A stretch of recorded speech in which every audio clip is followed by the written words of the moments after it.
Good afternoon, everybody. I'm sorry it took me less than a 2-minute warning, more like a 5-minute warning. You guys would appreciate it. I bumped into Simone Biles, and I thought I'd say hello to her. I think you guys would have done the same. So. I believe she's on the White House North Lawn doing some interviews. Anyway, good afternoon, everybody. It's good to see everyone. Happy Thursday.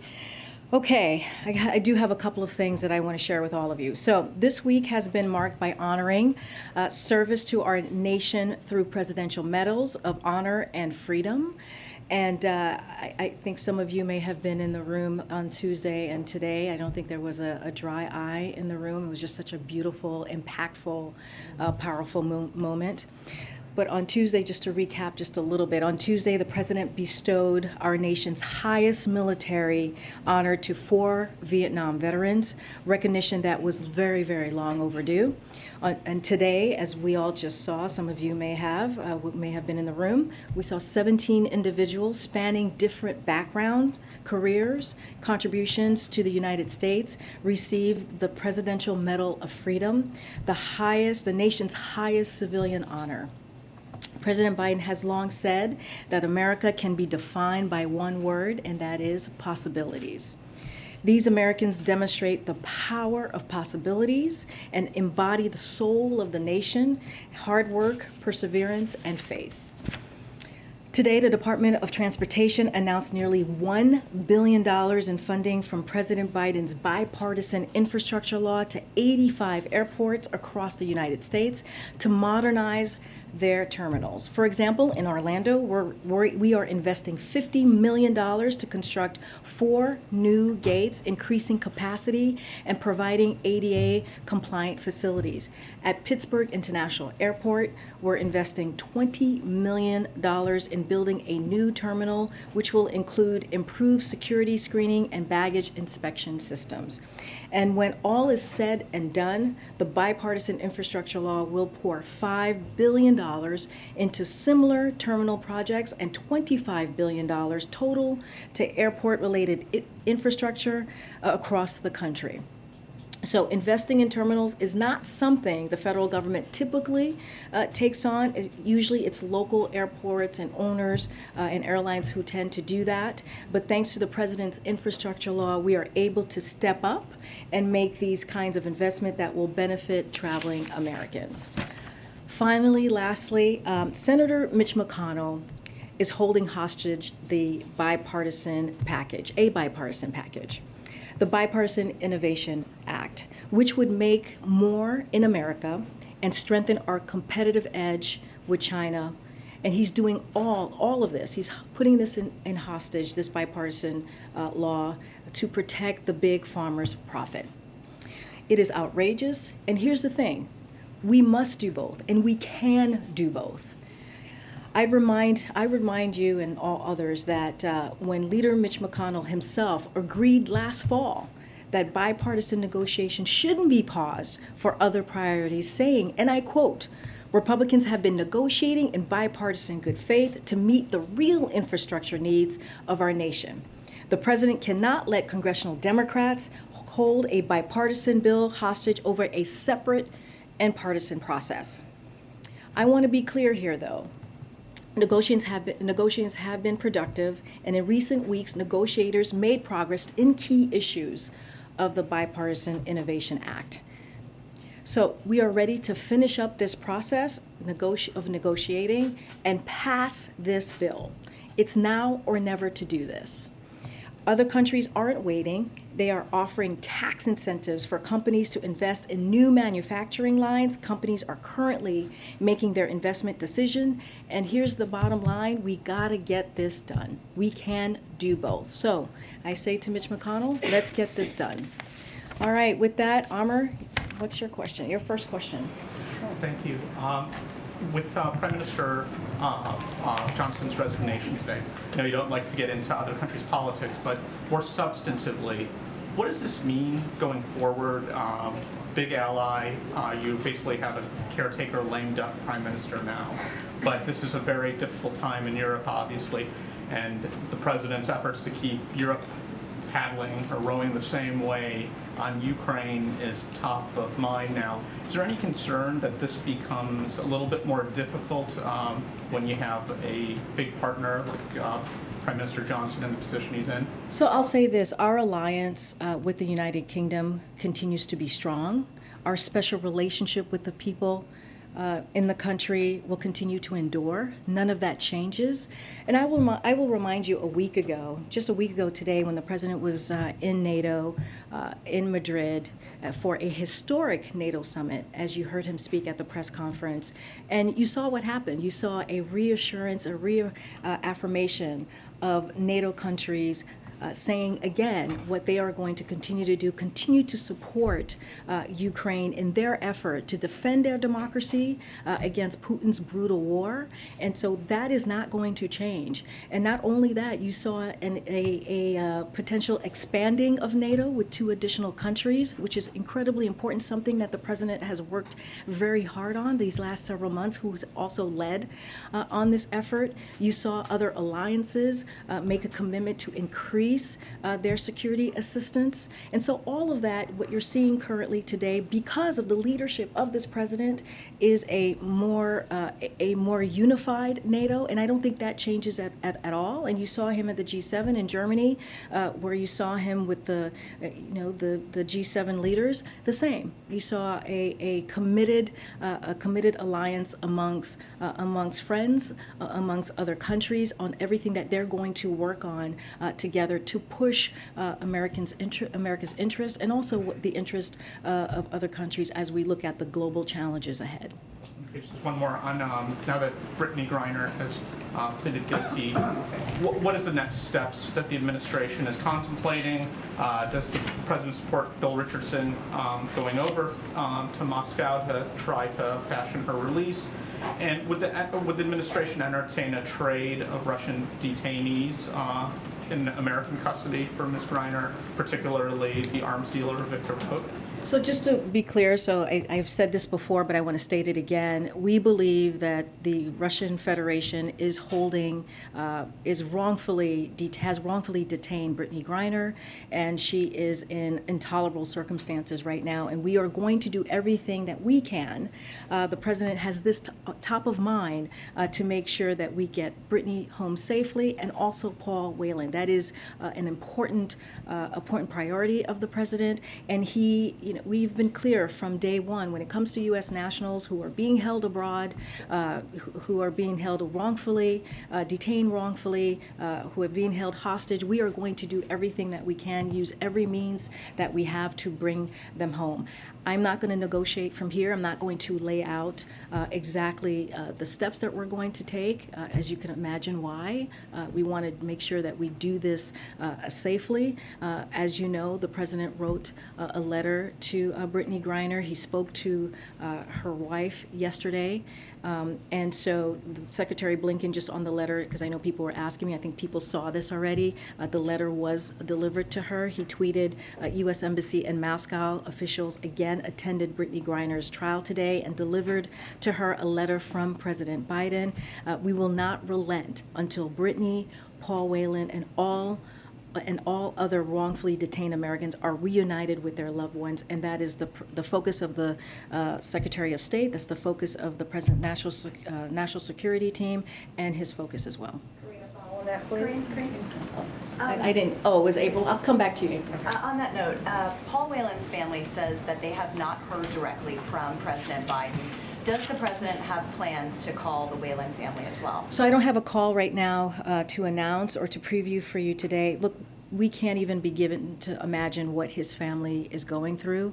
I know these are devastating times for them, and they have been working very hard to get their brother home. I'm talking about Elizabeth Whelan and her brother and his brother David Whelan.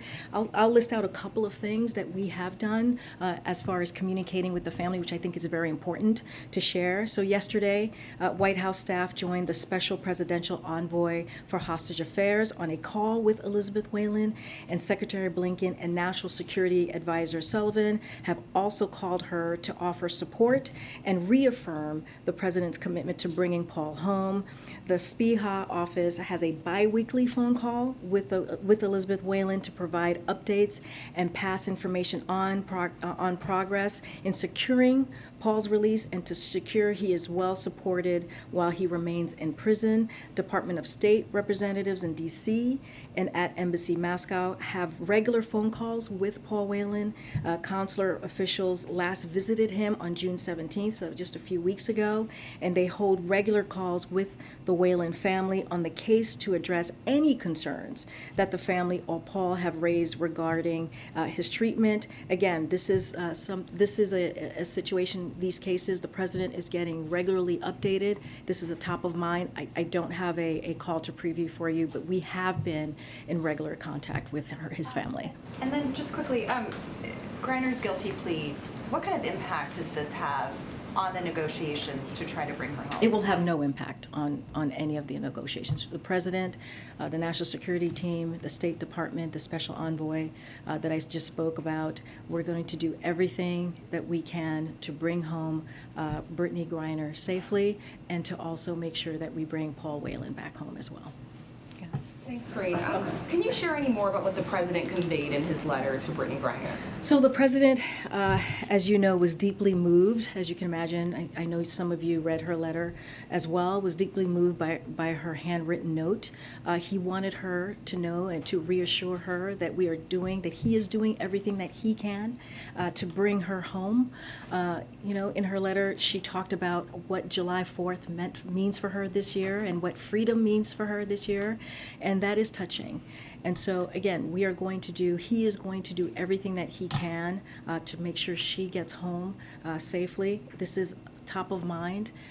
And he had a very, I would say, a very deep, and he sees it as an important conversation with her wife as well yesterday.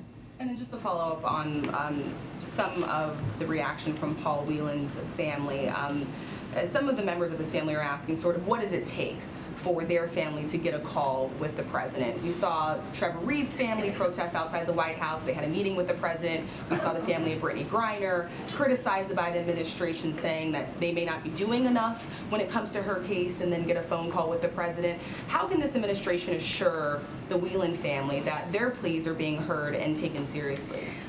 So look, I just laid out all of the things, all of the conversations that we have been having with the Whelan family. Look, again, I cannot imagine what they're going through right now.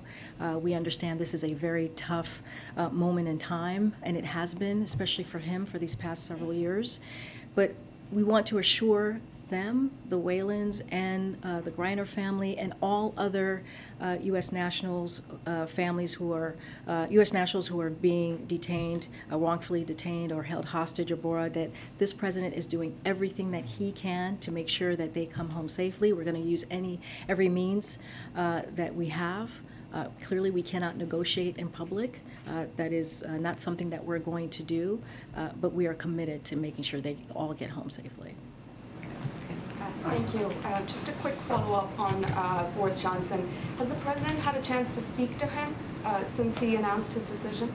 I don't have a call to read out for you. As I mentioned just moments ago, he saw Boris Johnson in Madrid at NATO most recently, and also at the G7 in Germany. And I think you guys were all there. They had a pretty friendly and close interaction, and they have reaffirmed their commitment to agenda that matters to both the United Kingdom and to the United States, and we believe our alliance with the United Kingdom will continue to be strong. Does he plan to speak to him, Karine? I don't have anything to preview for you at this time. And a quick question on Roe. We did see the president meet a bunch of governors earlier this week, and if you can talk a little bit about sort of the events, including meetings or speeches that the president is planning, to give or attend or be a part of in the coming days that involve him talking about reproductive rights. So I'll say this: the president is not done speaking on how he's going to continue to fight for women's freedoms and women's rights, especially after this extreme decision that we saw come down on Roe by the Supreme Court. He is committed to this. I'm not going to get ahead of this president. I could assure you, you will hear more from him. I'm just not going to give a timeline from here. But look, here's the thing. The president has been very clear. He's going to do everything that he can, that he has the legal authority to do from here from the executive side. But we believe, and he believes, that the way that Roe goes into law or gets codified is if Congress acts, right? We have to make sure that we get Congress to act. He's going to continue to call on that to make sure that that happens. You know, this is such a critical time as we see Republicans trying to take away those rights, as we see Republicans talking about a national ban. This is what's happening on the other side. And so we have to continue to use our political capital, if you will, to fight as hard as we can and to make sure we do the work that we need to have pro-choice congressional members in Congress. On that point, Karine, we understand the White House was working on an executive order. Is that still happening? Is the White House continuing to work on an executive order, or has the White House dropped that plan? Look, I'll say this. The president is going to do everything in his legal authority to continue to fight for freedom and for rights, women's rights in particular, as we're speaking about Roe. And I don't want to get ahead of him, but I assure you, you will hear from him in a short order. In a short order. He will speak to this himself. I'm not going to get ahead of the president. Okay. Thanks, Karine. To what extent has Brittany Griner's public profile and kind of the posture and push around her shifted the administration's strategy as it pertains to her case specifically? I will say this, Phil. We've been working on this for months. We've been working with her and having conversations with her family and the people who love her. For some time. Secretary Blinken, I have mentioned his regular contact with the family and friends. National Security Advisor Sullivan most recently spoke to the family twice in the past, I would say, 10 days.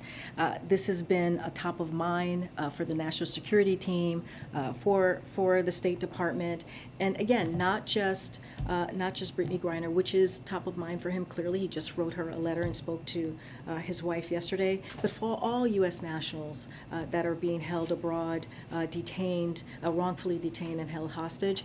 This is something that this administration has been working on since last year to make sure that we do everything that we can to bring folks home. On a different topic, oil prices have dropped pretty significantly. The pump have started to fall as well. Do you believe that the drop is durable? Do you believe that this is sustainable, that we've turned a corner, or should Americans expect that it might pop back up again? So what we believe is the lower gas prices that we're seeing, the prices starting to come down is a good thing, right? It's a cool down, if you will. But we believe that more work still remains and that we need to do more work. The president believes that. Part of that is retailers need to pass on their lower costs to consumers. Wholesale gas prices are down by $1 per gallon. You've heard me talk about this over the past month, but retail gas prices have only come down by about 20 cents over the same period. So more work needs to be done. I've heard this phrase, we can't sit on our laurels, if you will. We got to continue to do the work. And one of the things that the president will continue to call on is this gas holiday tax, this 90-day suspension on the federal gas tax, which we think is an easy thing to do. There are pieces of legislation right now in the House, in Congress, that can be easily picked up and passed. And so that's what the president is calling for Congress to do. We think it will have an important effect on American families and give them that little bit of breathing room that you hear the president talk about. One more quick one. There seems to be a view on Capitol Hill that August is the deadline for the reconciliation package. Does the president view the month of July as the be-all, end-all as it pertains to that? Well, look, I'm not going to go into negotiations or negotiate from public, as you hear us say often. What I will say is that independent economists have shown that this would fight inflation, as we're talking about high gas prices, as we're talking about inflation for the long haul, and protect Americans' finances in the short short term. So we think this is something that is going to help Americans, American families, and we're going to continue to have the negotiations. We're going to continue to have the conversations to make sure we deliver for the American public. From here. I'm not going to negotiate from here. I'm not going to give a deadline from here. Go ahead, Michael. If I could ask about two administration officials. First of all, given the revelations that my colleagues wrote about regarding the actions of the IRS over the last several years, does the president retain the confidence? Does the IRS commissioner have the president's confidence? So I'll say this, we don't comment on enforcement actions taken by the IRS, so just the first thing. I know. I just want to, since you gave me the opportunity, Michael, I want to take it. So any questions on that, I would refer you to the IRS. That's for anyone who has any questions on that. As you know, the IRS commissioner, his term is up in November, but I don't have any updates on that. Can't speak to anything more besides, we would refer you to the IRS on that specific thing. And he is going to be up in November, so I will leave it there. But between now and November, the president still is confident that he's able to fairly and without bias, do the things that the IRS does objectively. Look, again, I'm going to say that he is up in November. He is a commissioner. He is a commissioner of the IRS, part of the administration. So I'm just going to leave it at that. And then on the director of the Secret Service, who just announced resignation today. Obviously, the Secret Service has been in the news of late, given some of the testimony in front of the January 6th committee as well. Is there any relationship between the director's departure now and the timing of some of those revelations from the committee? Did the White House know about his intention to retire before that testimony last week, I guess? So, Michael, I would say that there's no relations at all. This has been in talks for several months. For his retirement, I believe, since April, so before the January 6th hearing. And as I know, he is headed to the private sector. So it is not connected at all. This has been in talks for some time now. His retirement. Thank you. Actually, I'm going to go. I know April. I said I was going to come to you on. I think Brittany Griner. Was that your? Yes. Okay. And something else. Yes. Okay.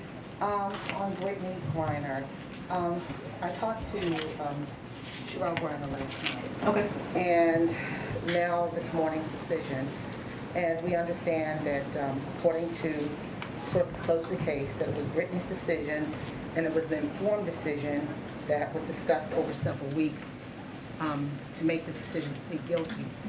Was the White House ever in any understanding that this was going to be the case this morning? So, I cannot speak about her case in public. I cannot speak about the process of her decision. That is something that she should speak to, which sounds like she has spoken to you about that. But we Well, associated with the case, but she talked about got not it. wanting to watch Understood. this morning. Understood. But we cannot do that from here. It is a personal matter. It is a legal matter that we cannot speak to from here or the podium. I will say that. I think I was just asked about if this verdict, her verdict, will change anything that we're doing. It will not. We will continue to make this a top priority in making sure that we bring her home safely. That is a commitment that we have made to her, to her family, and also to other U.S. nationals as we're trying to bring them back home. Is the hope that this guilty plea will be viewed favorably by the Russians to help her come home sooner, or her sentencing be less? Again, April, I appreciate the question. I cannot. That was a legal advice, clearly, that Brittany received from her lawyers. I cannot speak to why the decision was made. I cannot speak to the minds of the Russian Federation. That is not for me to do. What I can say is what we're going to do here, and what the president wants to do is making sure that we bring home these U.S. nationals who are wrongfully being held abroad and also held hostage. It is important that we get them home safely. Mrs. Griner says she wants to come for a face-to-face that the president offered. Any dates yet? I don't have anything to preview for you at this time. And two other questions on two other subjects really fast. As you talked about, and as we're still reeling and trying to figure out still what happens after Roe v. Wade in states, etc., after the overturn of Roe v. Wade. In October, a case is supposed to be before the Supreme Court on affirmative action when it comes to education admittance on race. And there is a thought that it could be overturned with the way this court has been overturning long-standing action cases. What is the White House's thought on this, and is there a plan? Are you preparing for this, as many law organizations are preparing amicus briefs, friend of court briefs, in favor of keeping these racial admittance procedures? So, April, the president has been very clear about these extreme decisions that the Supreme Court has been making, not just on Roe, but EPA and others, decisions that have come down most recently. This is another one that you're talking about in October. Look, the president has been also clear is that we have to take action. Americans have to make sure that they take their voices to the ballot box. That is the way that we are going to be able to fight back in a way that's effective, in a way that's going to make a difference. We have Republicans who are doing extremes. The president calls them ultra MAGA. They are part of the ultra MAGA wing, who are trying to take away the rights of the American people. That's what they're trying to do. And so we have to do everything that we can. American public has to do everything that they can to make sure that their voices are heard at the ballot box, and that's what the president's going to continue to speak to, and that's what the president is asking for people to do. And last question on the Secret Service director. Is equity and inclusion still a part of the president's hiring practices when he looks at that spot? Because you have never had a black man or someone of another color, I guess, be the head of that organization. So I'm not going to get ahead of the process, but as you know, this is a president that prides on making sure that we have equity, that we have inclusion. You see that up and down his administration. He wants to make sure that we have an administration that looks like America, and so that is a priority for him. I cannot speak to that particular potential vacancy. That is something that a decision has not been made, and so I'm not going to get ahead of the president on that. Okay. Go ahead, Tam. Yeah, thank you. Back when the president did sort of the small signing ceremony for the gun legislation, he said that he was going to do a bigger ceremony later. Is that still in the books? And can you give any sort of a preview of his message? A lot has happened since he signed that bill, and outside advocates are pushing him to go even further. Yeah. And he wants to go further. I mean, he has said that. He has been very clear on saying that as much as he welcomed the bipartisan gun reform legislation that he signed into law right before he left for Europe, he had said, we need to do more. He has been very clear on that. You got to remember, this is a president that led on the effort of making sure on banning assault weapons back in 1994, which sunset 10 years later. It was a priority for him then, and it continues to be a priority for him now. If you think about what we have seen over the last several weeks, you think about Buffalo, you think about Uvalde, you think about Highland Park, you think about the same story that they have over and over again, which is a weapon of war being unleashed on in our communities, and how and it's not just those communities. You think about Parkland, you think about Orlando, Las Vegas, Sandy Hook. It's assault rifles, and so and you think about what it's done to families and communities. These are assault rifles that, that bodies are too mutilated for families to even recognize, that they have to do a DNA test. That should not be happening in our streets. It should not be happening in our streets. So the president believes that we need to ban assault weapons. This is something that he has talked about again for years. This is something that he wants to see happen. And so that's what he's going to continue to call on. On your first question, on if we're going to have an event, yes, we will have an event. You will hear from us soon on when that will be. But yes, that is going to happen at some point, yeah. And yesterday, he, in his remarks in Ohio, it sounded like a midterm message, just a little bit. It was fun. It was fun. It was great. It was great to see. Are we going to see more of that? What is your sense of how much travel will be ramping up for the president? I don't. Yeah, we don't have anything to preview at this time. But look, this is something that the president. You heard him say this himself. He wants to get out there. He, you see him out there with the American people, and it is a lively time. It is definitely an exciting time to see him, and they get excited, and he's able to push his message or talk about his message, his platform directly to the American people.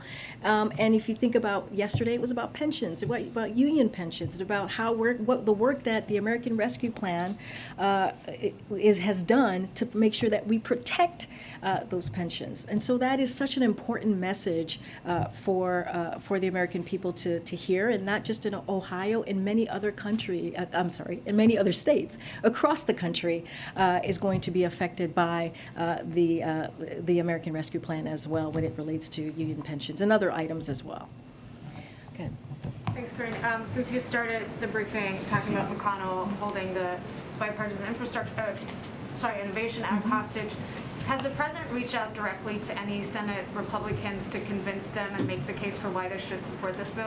So I don't have any, we don't have any calls to read out. As you know, his Office of Leg Affairs is in constant communication, and not just his Office of Leg Affairs. You have other departments, offices in the White House that are constantly talking to congressional leaders and staff on issues that on these types of legislations that we believe are important to the American public. I just don't have anything to read out. I figured you would say that, but what is the path forward if you know that there's Republicans that support this bill, but you need to get 10 of them to go ahead with you over the objections of McConnell? So, what are you doing, and are you confident that there are actually 10 who would do that? So look, we have seen, and I said at the top, we have seen progress. We wanted to make that clear, even though you heard me call out Mitch McConnell. We have seen some progress. What I was calling out is the hypocrisy that we have seen from Leader McConnell on this, and so the president and bipartisan members of Congress, who share the same goal, and we understand that it is to reach a final agreement that meets our economic and national security objectives, and we want to do this by this summer. We feel confident in that, and we're going to continue to work to make that happen. We know companies are making decisions now on where to invest this year, so the time is now to act. That's why I said if it doesn't happen now, it won't. So we are going to do everything we can to make sure that we make this happen. And then one follow-up to Michael's question on the IRS commissioner. You noted that his term is up in November. Are you insinuating that you won't renominate him, and if so, why not? I'm just not going to. I'm not going to get ahead of the president. That is a decision for the president to make, and I'm not going to get ahead of that decision. Go ahead, Peter. Thanks, Karine. Why do you think it is that 88% of people in this country, polled by Monmouth, think the country is on the wrong track? So I'll say this: the president understands what the American people are going through. He understands that gas prices are high because of Putin's tax hike, because of the brutal war that Putin has taken on in Ukraine, and their brave fight for their democracy. That's what we're seeing here. And also the food insecurity, the food cost has skyrocketed. And that's why the president has done everything that he can to blunt those high prices. That's why he's tapped into the Strategic Petroleum Reserve. We saw a historic amount of barrels coming out a day, 1 million a day. That's why he is doing the homegrown biofuels, the ethanol 15, making that available this summer, which is not normally available this summer, so that we can try and bring down those costs. And that's why he's going to continue to work to make sure we lower those costs. Look, but again, we understand what the American people are feeling. We're doing everything that we can. We have a plan. Here's the thing. We have a plan. Republicans do not have a plan. What they want to do is take away rights from the American people. But do you think it's possible that your plan just is not popular with the American people right now? I don't think it's that our plan is not popular with the American people. We know that the American people are feeling the high cost. We understand what they are feeling. Because when you look at inflation, when we look at where we are economically, and we are in a strong, we are stronger economically than we have been in history. When you look at the unemployment numbers at 3.6%, when you look at the jobs numbers, more than 8.7 million of new jobs created, that is important. But we understand that gas prices are high, and we understand that food costs are high, and that is because of a once in a generation pandemic and also Putin's war, and that's just the facts. So if you think that your plan is popular with the American people, is it just that the plans are not being communicated properly, and is that why the communications director is leaving?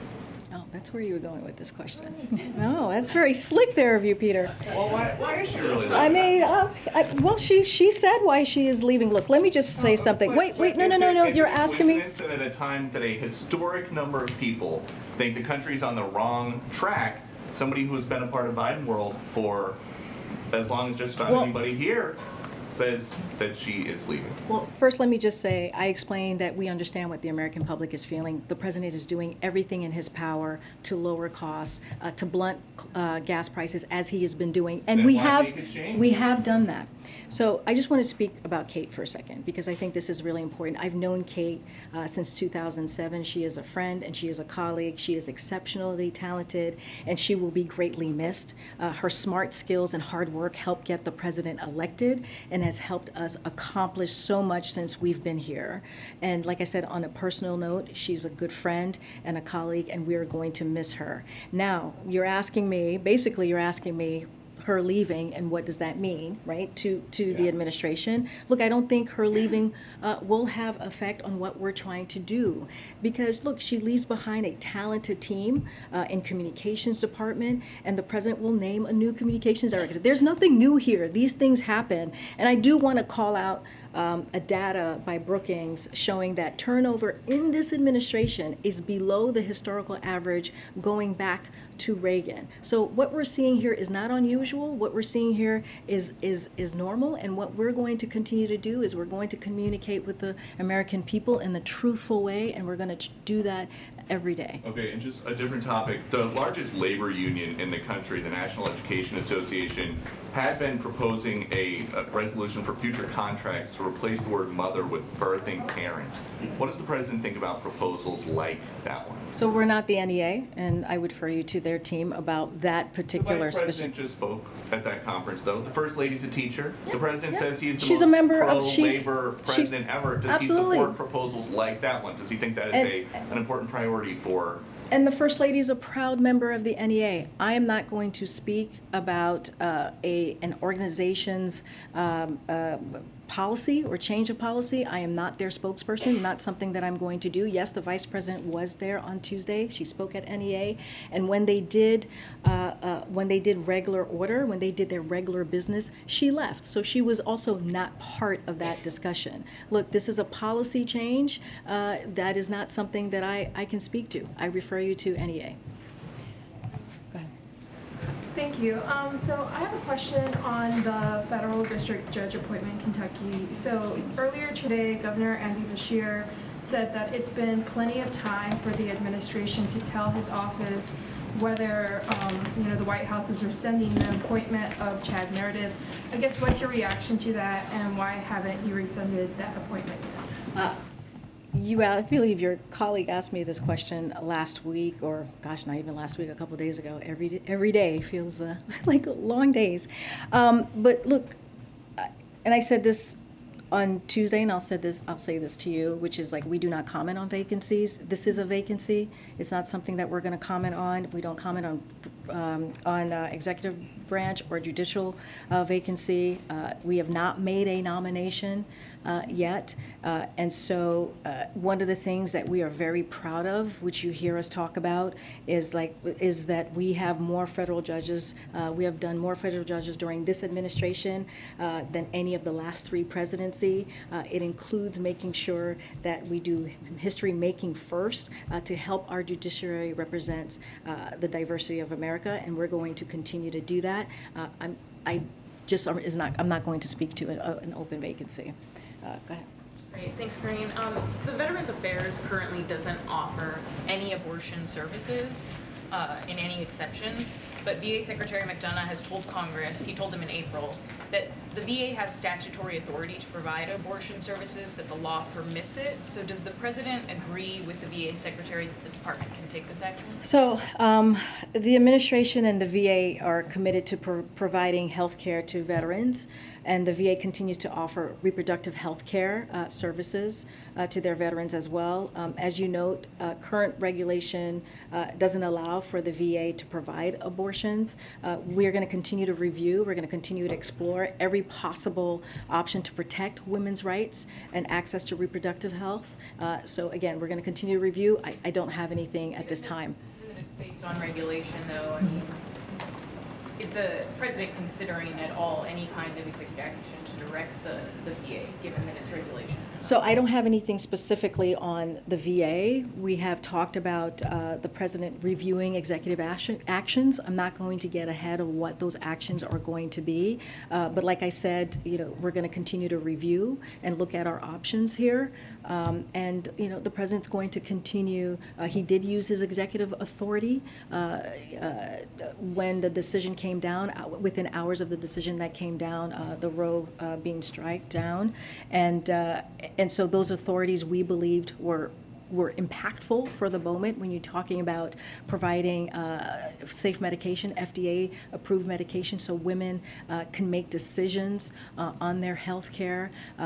Medication, which is what majority of women use when they are looking to make that decision on an abortion, which is a very personal decision. And also women who have to travel as well, making sure that DOJ protect their rights. And we think that those are incredibly impactful, incredibly important, and like I said, the president's going to continue to look at all his options. Let me come back up here. Okay. Karine, you've mentioned a few times in this briefing the importance of electing candidates that are supportive of access to abortion.